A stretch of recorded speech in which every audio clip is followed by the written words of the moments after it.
guys, welcome to Make It Yourself. Today's video, we're going to swap out the turn module from the 95 Harley to this new Badlands run brake turn illuminator. The reason I bought this was because I had actually purchased some pretty cool bullet LED turn signals for my bike, and they wouldn't work when I plugged them in. And what I found out is on the Harleys, you have a module that controls the turn signals, and the one I have on my bike right now doesn't support LEDs.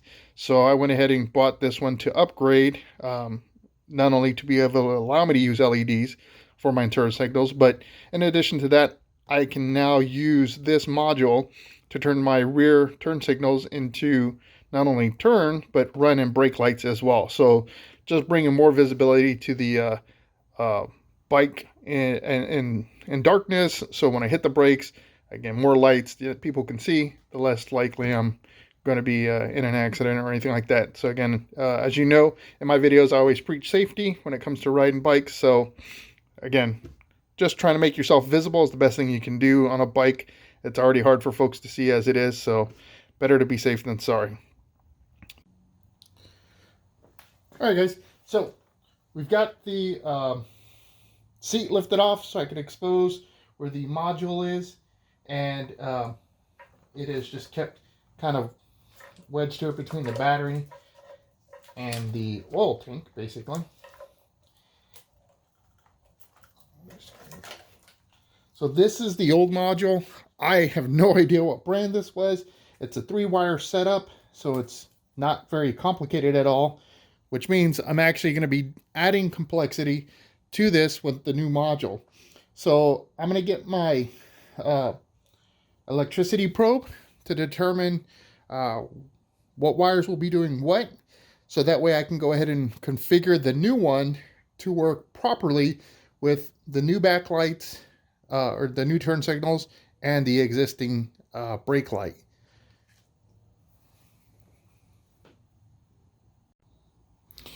Okay guys, so I've got the probe here. This is a simple 12 volt power tester. This is your positive, or where you would probe a positive. You want to ground out your alligator clip. These are very cheap. You can get them at AutoZone, all the other car stores or whatever. This is perfect for testing any kind of wire or contact out to make sure you either do or don't have power. So the first thing you want to do is you got to ground it out. So you can clip that to the battery negative if you want. You can clip it to the bike, anywhere that you have a good ground. And then just to test it out, you can touch the battery and see that it lights up, which means you got power. Okay. Now, my turn signal module here has only 2 wires out of this one. The Badlands has got multiple because it's going to do multifunction. So just testing these out, I want to see which wire does what. I've got 2 wires, a purple and a brown. So I'm assuming that's going to be left and right turn signal, but let's confirm. So I'm going to go hit my right turn signal, and let's shoot the brown first. And you can see there it's flashing, so that tells me brown is right. Try left. We're going to shoot the purple. Flashing. So purple is left. Out of the bundle going to the rear fender, there are just a few more wires coming through this. One appears to be, looks like black. Oh no, actually that's the brown. So I've got 2 wires left, which I'm assuming is going to be running. So that's going to be hot as soon as you turn on the ignition, and then a brake light wire. So let's try this one. The first one I'm trying out here is blue. I'm going to poke right through this splice that was done, and I've got the hot wire there. So that tells me that's my running light. Next, I'm going to probe through this set of reds. It's not...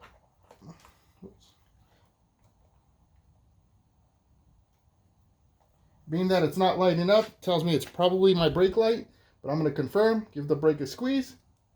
Oop, shoot, lost my contact.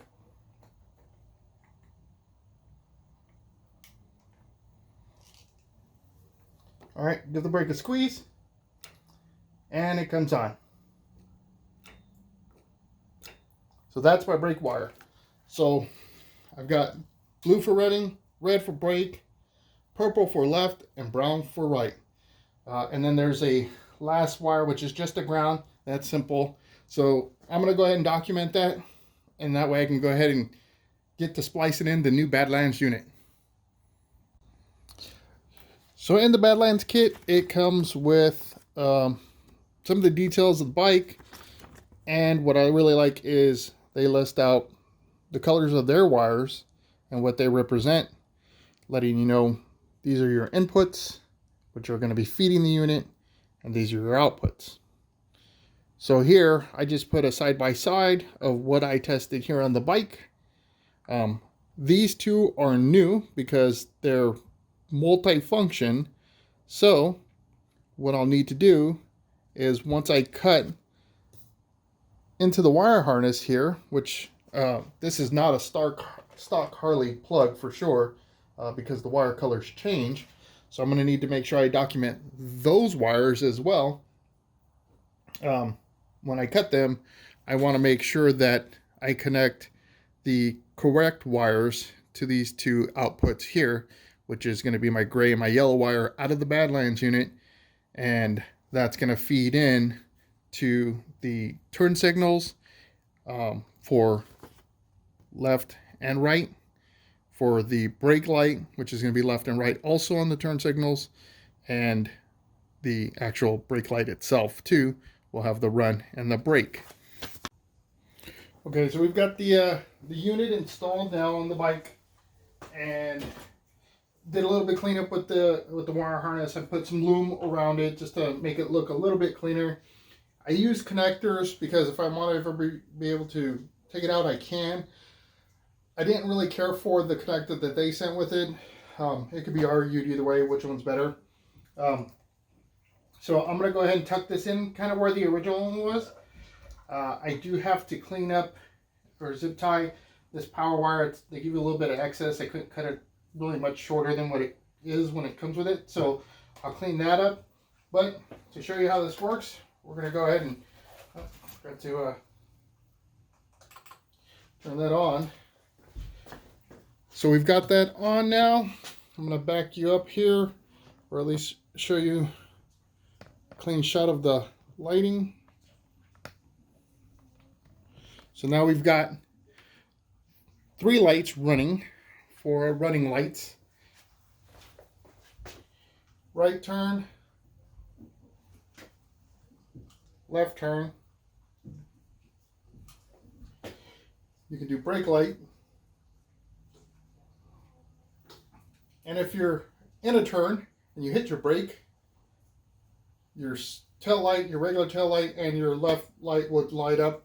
My tail light's flashing a little bit because the bike's not running. That's just, draining on the battery. But that's the Badlands system installed. I'm going to be replacing these with some LED ones, and you can see that replacement done with the swapping of these rear fender struts in the next video. So hopefully you like this product. I know there wasn't too much of a how-to install on this. It was very simple, straightforward. We talked a little bit about the wires and using the test probe. That's really about it. This is actually a very, very simple install. It took me all of about maybe 45 minutes to an hour to do. So easily done. I didn't have to jack the bike up or anything like that, which I will need to do when I replace these struts in the next video. So until then, I hope you enjoyed watching this very quick video on the Badlands run, brake, and turn controller. And like I said, I'll go ahead and put the link in the description for that below. And if you have any questions about it, because again, I feel like I left a lot out in this one, go ahead and comment below. If you liked the video, hit the like button. If you enjoy my videos just in general, go ahead and subscribe. And if you don't want to miss the next video, I produce every Sunday at 9 a.m. Hit that notification bell so that way you get an alert on your phone, let you know the next Mic It Yourself video is just posted, and you can view that at your your convenience. Until then, I hope to see you on the next video.